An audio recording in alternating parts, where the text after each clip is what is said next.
Queridos irmãos e amigos, desejo que a paz do Senhor Jesus esteja sobre cada vida e em cada coração. Vamos hoje concluir a lição 8, que será ministrada no dia 25 de maio de 2025. Tem como título Uma lição de humildade. Há um conteúdo na descrição do vídeo. Texto áureo. Porque eu vos dei o exemplo, para que, como eu vos fiz, façais vós também. João capítulo 13, versículo 5. Verdade prática, a submissão e o serviço são características de maturidade e grandeza no percurso do crescimento espiritual do cristão. A leitura bíblica em classe é João capítulo 13, versículos 1 a 10, quando Jesus lava os pés dos discípulos. O objetivo do item 3, promover contraste entre humildade e ostentação. Ostentação, nós consideramos na última aula, é o ato de, com muito excesso e orgulho exacerbado, exibir posses ou habilidades de si próprio.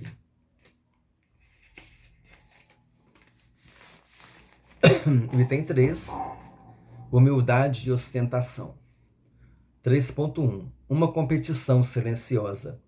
Jesus estava ciente de que entre os seus discípulos existia uma competição discreta em busca da proeminência e liderança, como é retratado nos evangelhos.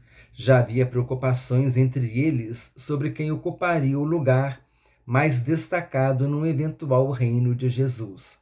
O que Jesus demonstra é que tal espírito não deve prevalecer entre seus seguidores. Os líderes da causa do Mestre não podem iniciar a sua jornada de forma errada. Chamou-me a atenção essa questão da competição silenciosa, porque muitas vezes isso pode acontecer ainda hoje na igreja em geral, né, irmãos? Qualquer igreja, qualquer denominação, nas igrejas evangélicas. Essa competição entre os membros da equipe do louvor. Quando chega um membro novo, bloqueia esse irmão, essa irmã, às vezes canta bem, toca bem o instrumento, mas os estabelecidos, né, quando vem alguém de fora, os estabelecidos resistem a dar uma oportunidade, a deixar a pessoa agregar ali ao grupo, porque tem medo de perder lugar. Isso acontece também quando aparece um irmão ou uma irmã que prega bem, que tem uma boa mensagem, que ministra bem, e ali os pregadores, aqueles irmãos ali que pregam, aquela equipe de pregador fica com ciúme, fica com medo de perder espaço. E qualquer outra área da igreja, qualquer outra área de eventos da igreja, teatro, coreografia, escola bíblica, trabalho com crianças, qualquer que seja a área da igreja, né, da atuação na igreja, Jesus disse: orai para que o Senhor da seara envie trabalhadores para a seara. Então, quando chegam obreiros, irmãos, é bênção de Deus. Deve acolher, deve abrir espaço. Claro, né, conhecer, né, a doutrina que ele traz e tudo, né? Mas com o tempo vai dando espaço, vai deixando ele crescer, vai deixando ele agregar, congregar.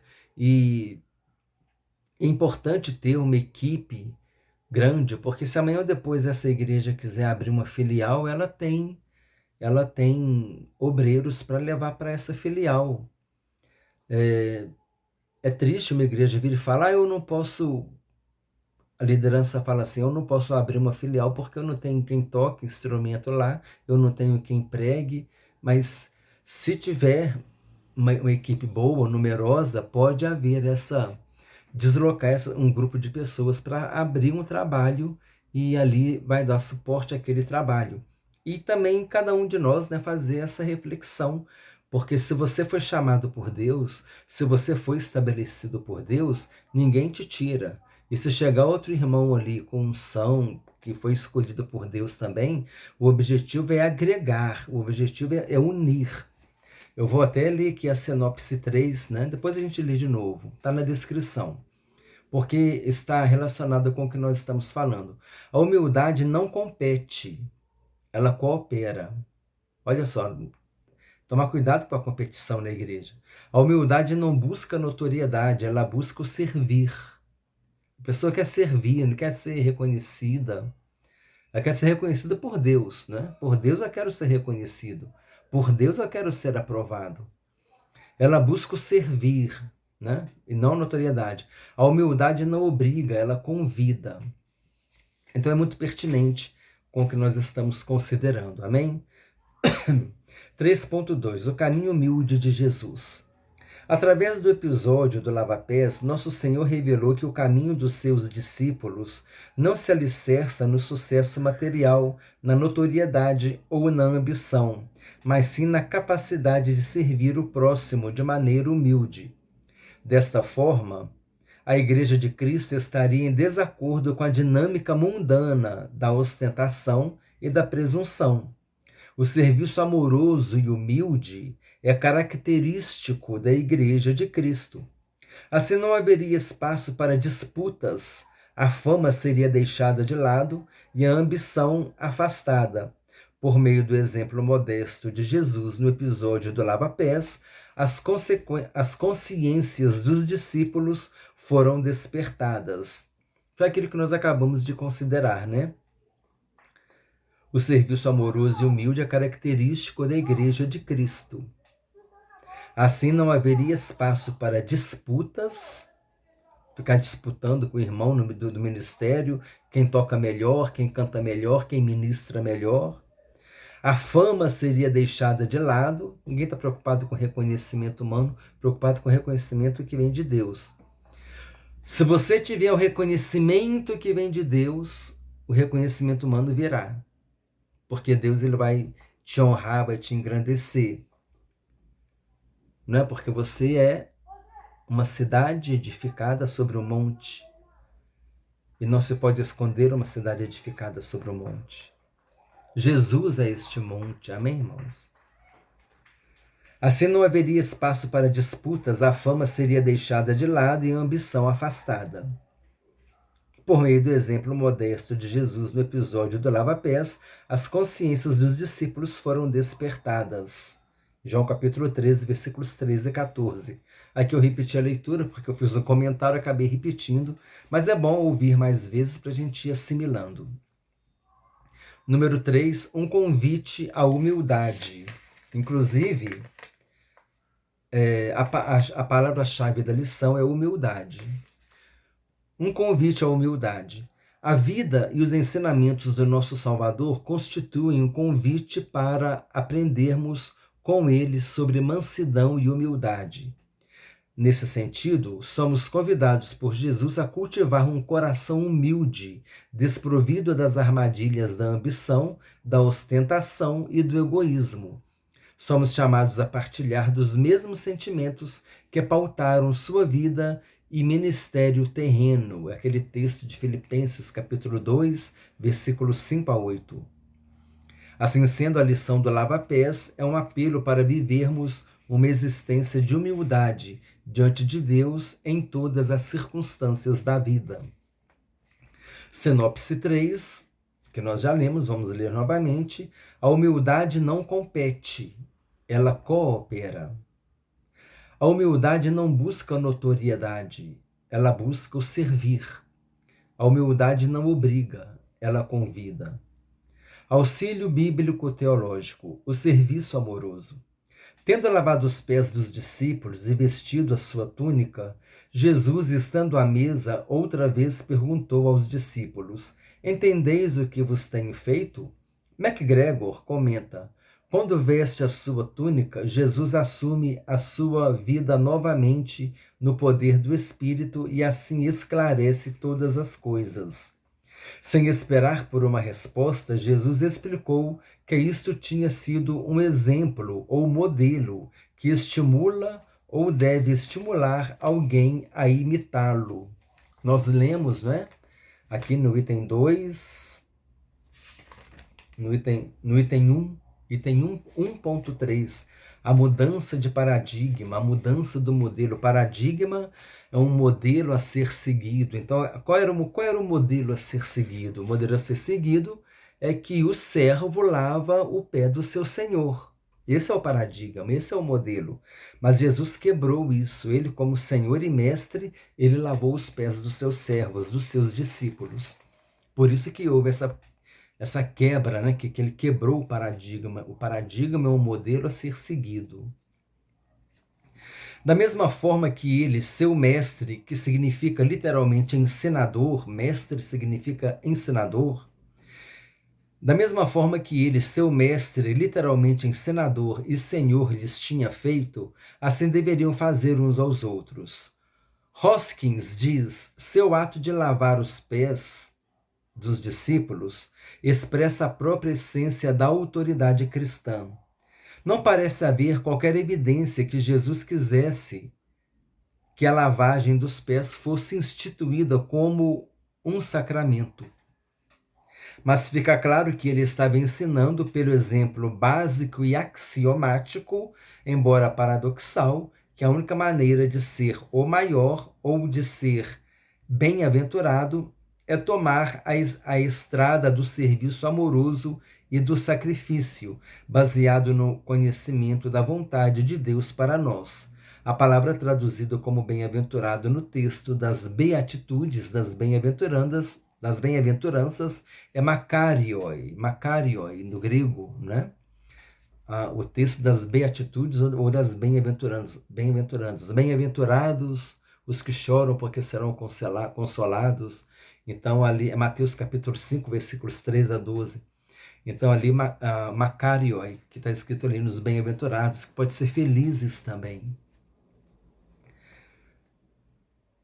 O que esse Hoskins disse aqui, ó? Mas fica claro que ele está me ensinando pelo exemplo básico e axiomático. O que é axiomático? É evidente, incontestável.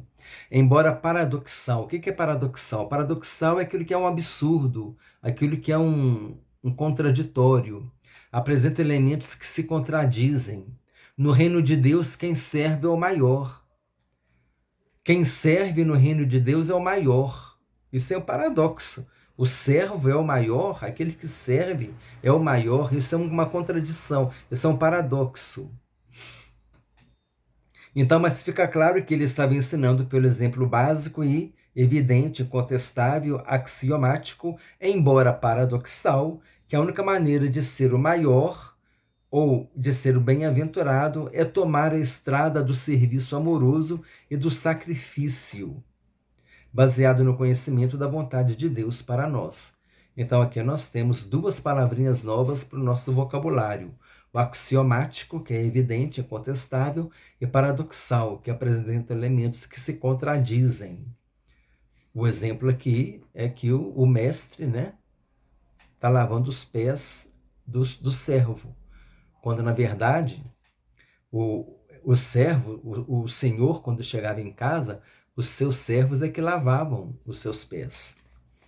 Naquelas estradas poeirentas, né, cheia de poeira, cheia de pedras, pedregulhos, os senhores chegavam com os pés sujos, empoeirados. Então os servos desatavam as sandálias, né, e eles lavavam os pés dos seus senhores. Esse era o modelo a ser seguido. Mas agora Jesus quebrou o paradigma, o Senhor lavando o pé do servo.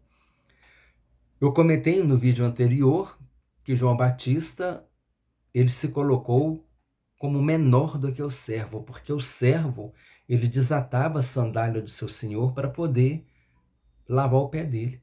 João Batista disse que nem para desatar as sandálias de Jesus ele era digno. Eu não sou digno nem de desatar as sandálias de Jesus. Quer dizer, João Batista se colocou menor do que um servo. Foi uma lição de humildade também. Que ele cresça e que eu diminua. Novamente, ele deu outra lição de humildade. Conclusão. Nesta lição, abordamos a relevância da virtude da humildade para um melhor autoconhecimento. Deste modo, começamos a perceber os nossos limites e aquilo que nos diz respeito ou não. Compreendemos que a humildade se opõe a uma cultura de ostentação, a busca desenfreada pela fama e a outros objetivos que nada têm a ver com a simplicidade do Evangelho. Dessa forma, podemos seguir o caminho humilde do nosso Senhor. Nós jogamos luz sobre esse assunto nas igrejas no dia de hoje.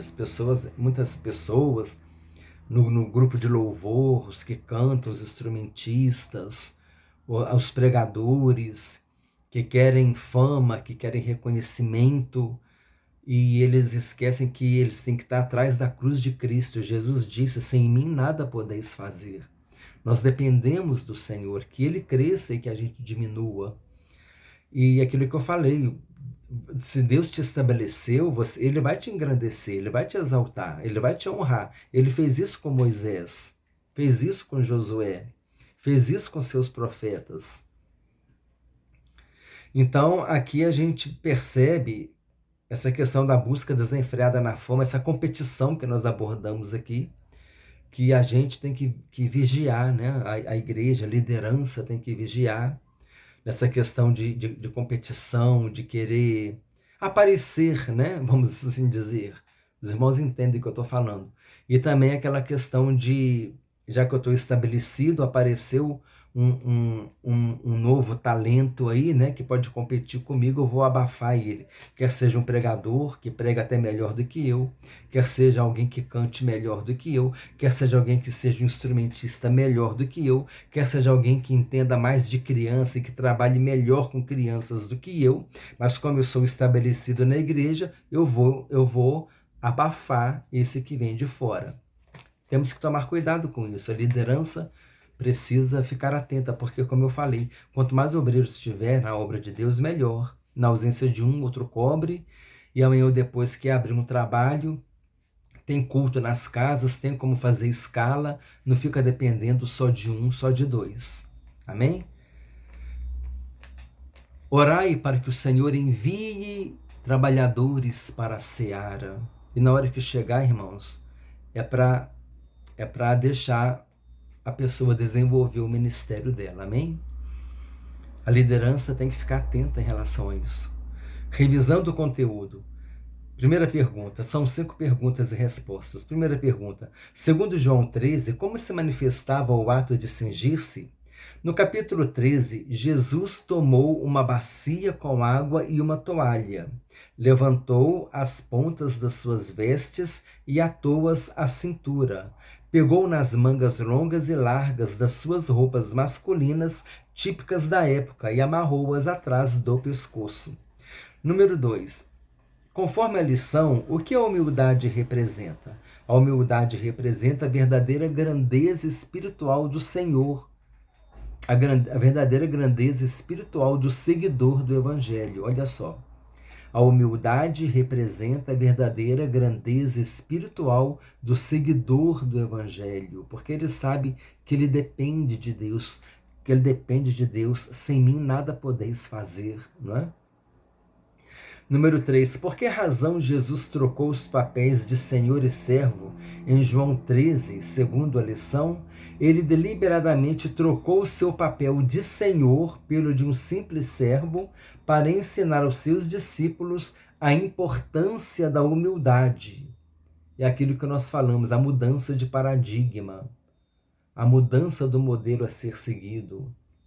O servo lava o pé do Senhor, mas aqui o Senhor lavou o pé dos servos, dos seus discípulos. Ele quebrou o paradigma. Paradigma é modelo, o modelo que deve ser seguido.